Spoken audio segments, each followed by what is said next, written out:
Hello বন্ধুরা, good morning. কেমন আছো সবাই? আশা করছি সবাই অনেক অনেক ভালো আছো। আমরা অনেক ভালো আছি। তো আজকে হচ্ছে বৃহস্পতিবার আর এখন বাজে হচ্ছে সকাল 9:30। তো আমি আমার রান্নাবান্না বসিয়ে দিয়েছি। দেখো, এই যে আলু ভাজা হচ্ছে। আজকে একটু মাংস রান্না করব। এই সপ্তাহে একদিনও খাওয়া হয়নি। আগের সপ্তাহে সেই পয়লা বৈশাখের দিন একটু বিরিয়ানি বানিয়েছিলাম, ব্যাস সেই। তারপরে আর আমাদের মাংস একদম খাওয়া হয়নি, এত গরম পড়ছে তো ওই জন্য আর খাইনি। তো ছেলেটাও দেখছি কিছু দিয়েই খেতে চাইছে না, ওই জন্যই নিয়ে এলাম অল্প করে। ওই যে গামলায় দেখো ধুয়ে রাখা আছে, এখানে মশলা করা আছে। আর এদিকে কড়াইতে আলু ভাজা হচ্ছে। আলুটা ভাজা হলে ঝটফট করে বসিয়ে দেবো রান্না। আর কালকের না ভাত রয়েছে, ভাতে জল দিয়ে রেখেছি, মানে পান্তা ভাত রয়েছে, ওটাই সকালবেলা খাবো। ভাতটা খাওয়া হয়ে গেলে তারপরে দুপুরের জন্য ভাত বসাবো। আর আজকে যাবো হচ্ছে একটু ব্যাংকে, কাজ আছে। অনেকদিন থেকে যাবো করে যাওয়া হচ্ছে না, কাজটাও হচ্ছে না। তো গিয়ে কাজটা মিটিয়ে আসতে হবে, নাইলে হবে না। এরপরে নাইলে আরও সমস্যা হয়ে যাবে। এদিকে পেঁয়াজ টেয়াজ কুচিয়েও রেখেছি আমি। আর এত গরম লেগে দেখো, ফ্যানটাও চালাইনি আমি। ফ্যান চালালে না গ্যাসে হাওয়া লাগে আর রান্না হতে দেরি হয়, এই জন্য ফ্যানটাও চালাইনি। রিউ আর ওর বাবা ঘুমোচ্ছে ঘরে। আজকে বৃহস্পতিবার, ছুটির দিন আজকে। তো আজকে দেরি করে ঘুম থেকে ওঠে। তো আমিও তো আগে বৃহস্পতিবার দেরি করে ঘুম থেকে উঠতাম। তো এখন এত গরম পড়ছে যে সকাল সকাল না উঠলে হয় না। আজকে কিছু কাচাকুচিও করিনি, সকালবেলা উঠে আগে রান্নাবান্নাই করে নিচ্ছি। তো এখন এই যে তোমাদের সঙ্গে কথা বলতে বলতে আলুটা কিন্তু ভাজা হয়ে গেল আমার। তো আলুটা ভাজা হয়ে গেছে, তুলে নেবো। নিয়ে তারপরে মাংসটা বসে, প্রথমে ভেবেছিলাম কি হাতে মেখে করবো, মানে মাংসটার সঙ্গে মশলা যেভাবে আমি হাতে মেখে করি না ওইভাবে করবো ভেবেছিলাম। তারপরে ভাবলাম তেল অল্প রয়েছে, ওইভাবে করতে গেলে অনেকটা তেল লাগে, ওই জন্যে আর ওইভাবে করলাম না। যেভাবে আমি মশলা ভেজে নিয়ে করি রান্না, সেইভাবেই করবো। ওইভাবে আমার মা রান্না করে হাতে মেখে, ওইভাবে খেতেই আমার বেশি ভালো লাগে। তো এই যে আলুগুলো ভাজা হয়ে গেছে, একটা একটা করে কিন্তু আমি এবার তুলে নিচ্ছি। আর এখানে অনেকগুলো বাসন জমে গেছে, সেগুলো সব মাজতে হবে, মানে জানলার উপরে তুলে তুলে রেখে দিই। পরে ওই রান্নার সময় তেল ছিটকে ছিটকে যায় বাসনে, আর মাজা বাসনগুলোই সব একদম নোংরা হয়ে যায়। তো ওগুলোই আবার মেজে তুলে রাখতে হবে। কোথায় তুলে রাখবো, জায়গাই তো নেই। তো দেখো, বকবক করে করে অনেকটা টাইম হয়ে গেল। সকালবেলা রান্না করতে করতে যদি এত বকবক করি, তাহলে সারাদিনের আর কাজকর্ম আর কি তোমাদের সঙ্গে শেয়ার করবো।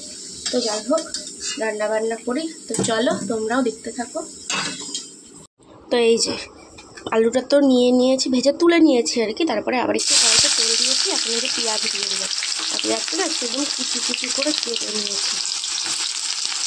প্রথমে বড় বড় করে কাটছিলাম, দেখলাম মোটা মোটা হয়ে যাচ্ছে কাটা। ছুরি দিয়ে কাটতে গেলে না পেঁয়াজটা একটু মোটা মোটাই হয়ে যায়। মানে আমি একদম পাতলা করে বটিতে যেরকম কাটতে পারি, একদম পাতলা পাতলা ওরকম পারি না। তো এই যে পেঁয়াজটা ভেজে নিই ভালো করে, একটু লবণ দিয়ে দেবো। আবার কালকের ভিডিওটা এডিট করতে হবে, কালকে ভিডিও পোস্ট করা, মানে তো রাতেরবেলা 12টার পরে ভিডিও পোস্ট করি। কালকের ভিডিওটা পোস্ট করা হয়নি, আজকে পোস্ট করতে হবে। অনেক কাজ রয়েছে আজকে। সকাল সকালে একরকমই রান্না করবো। কালকের তরকারি রয়েছে, মাছের ঝালটা রয়েছে, ওই জিওল মাছের তরকারিও অল্প রয়েছে। সব কিছু দিয়ে মিলিয়ে মিশিয়ে আজকের খাওয়াটা হয়ে যাবে। কালকে তো আবার শুক্রবার নিরামিষ, তো ওইগুলো সব আজকে খেয়ে ফেলতে হবে। আর কাঁচা জিওল মাছ কিছুটা রয়েছে, আমি ডিপ ফ্রিজে ঢুকিয়ে রেখে দিয়েছি। এই পেঁয়াজটা দেখো ভাজা ভাজা হয়ে গেছে। দেখো, লবণ দিতে হয়নি, এমনি ভাজা ভাজা হয়ে গেছে। তেলটা অনেক গরম ছিল তো। আর এই যে সব মশলা আজকে শিলে বেটেছি, শিলে বেটে একসঙ্গে করে নিয়ে এসেছি। যাই হোক, রান্নাবান্না করতে থাকি, পুরো রান্নাটা শেয়ার করছি না। আবার রান্না হয়ে গেলে পরে আবার তোমাদের সঙ্গে মাঝে মাঝে কিছু কিছু শেয়ার করবো। মশলা টশলা কষিয়ে নিয়ে এখানে দেখো এই যে মাংসটাও কষিতে বসিয়ে দিয়েছি। আর আজকে দেখো দুটো লেগ পিস দিয়েছে, একটা ছেলের একটা ছেলের বাবা। আজকে আর কারোর লেগ পিস নিয়ে কাড়াকাড়ি বাদ দিলাম। আর ছেলেটা ওই লেগ পিসের মাংসটাই পছন্দ করে। এটা একটু নরম তো মাংসটা, ওই জন্য ওটাই খায়। আর গলার দিকের মাংস খায়, আর কোনো মাংসও খায় না, চিবিয়ে ফেলে না। আর ওর বাবার তো লেগ পিস সারা জীবনই পছন্দের, সেই জন্য ছেলের আর ছেলের বাবা দুজনের হয়ে যাবে। তো দেখো প্রায় কষানো হয়ে গেছে, তেল ছেড়ে ছেড়ে আসছে। আর অল্পটা টাইম 5টা মিনিট মতো কষাবো। আর তারপরে আলু দিয়ে আর একটুখানি কষিয়ে নিয়ে জল দিয়ে দেবো। এদিকে তো ভাতটা বসিয়ে দেবো দুপুরবেলা। তরকারিটা রান্না করে রাখছি, তাহলে দুপুরবেলা আমার আর অসুবিধা হবে না। ব্যাগ থেকে এসে আর রান্নার ঝামেলা থাকবে না, শুধু ভাতটা বসিয়ে দিলেই হবে। কালারটা দেখো কত সুন্দর এসছে। শুকনো লঙ্কা, তার উপরে টমেটো, একটু যদি কাশ্মীরি লঙ্কার গুঁড়ো থাকতো না, আরও সুন্দর কালার হতো। আজকে ভাবছি একটু আম মাখা করবো দুপুরে, কখন যে করবো, যদি সময় পাই তাহলে করবো। কাশ্মীর সব আনা আছে, শুধু আমটা আমটাও আছে ঘরে, কালকে আম কিনে রেখেছি, আমটা যদি কেটে মাখানোর সময়ের অভাব। তো বলেছিলাম যে রান্নাবান্না করে যাব ব্যাংকে, এই যে দেখো রেডি হয়ে গেছি, এখন বেরোবো। সবাই আমার জন্য দাঁড়িয়ে আছে রাস্তায়, তো আমি এখন বেরোবো। আর রিহুকে রেখেই যাচ্ছি ওর বাবার কাছে, ওকে তো নেবো না, এত গরম রোদে নিয়ে যাওয়া যাবে না।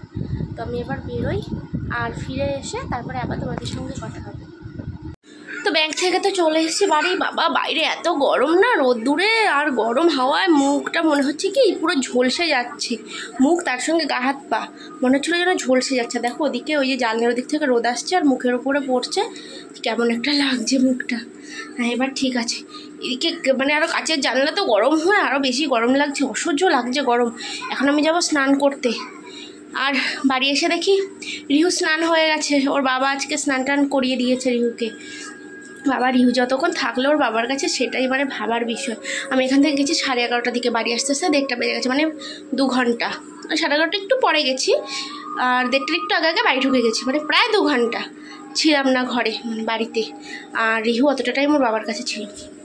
এর আগে একদিন ছিল যেদিন আমার শাশুড়িকে হসপিটালে ভর্তি করেছিলাম, সারাদিন ওই হসপিটালেই দৌড়োদৌড়ি করতে হচ্ছিলো এদিক ওদিক করে, তো সেদিন ওর বাবার কাছেই ছিল বাড়িতে, আমি ওদিকে সব করছিলাম।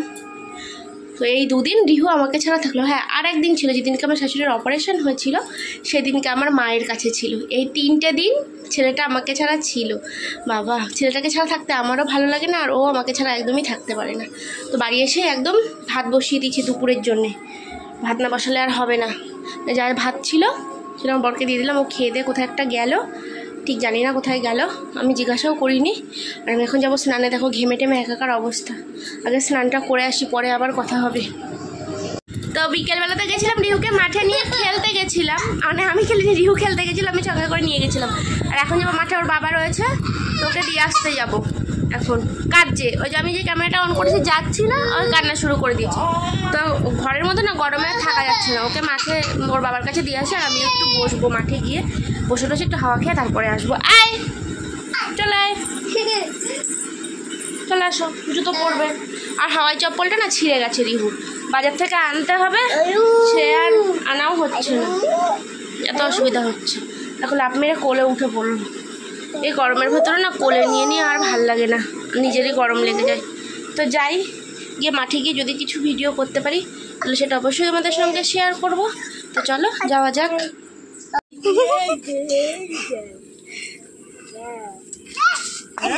চলে যা, তোর গায়ে বাড়ি মারবে কিন্তু।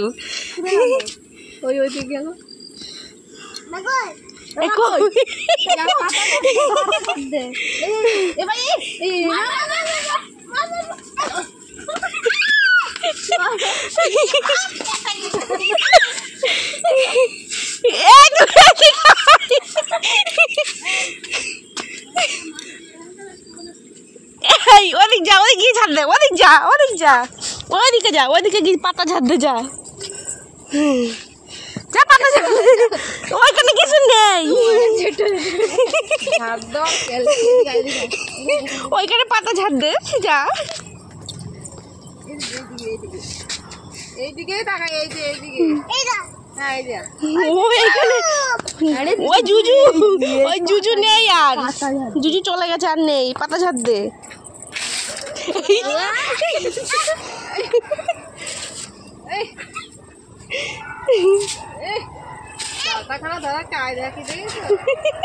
কষ্ট হয়ে গেছে ঝাড় দিয়ে, এবার হাত দিয়ে হাত দিয়ে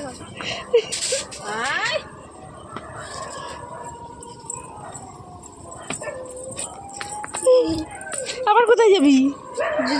জুজু নেই আর, এই দে এই দে দে, আর বের করিস না, আর বের করিস না, বের করিস না, আর বের করিস না, দিয়ে তো তোর গায়ে দিয়ে দে, ওর গায়ে দিয়ে দে, ওর গায়ে দিয়ে দে, নে ফেলে দে, ফেল সরেছে,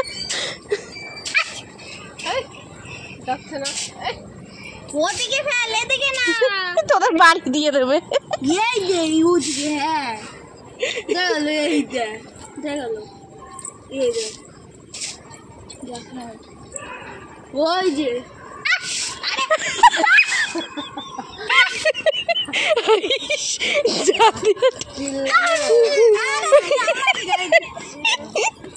এখানে ফেল বাগানে ফেল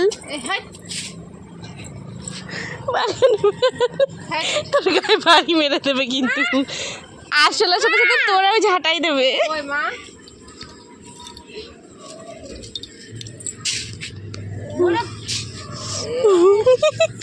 পাতা ঝাড় দে, যা পাতা ঝাড় দে, ওই পাতা ঝাড় দে। আরে দেখি কি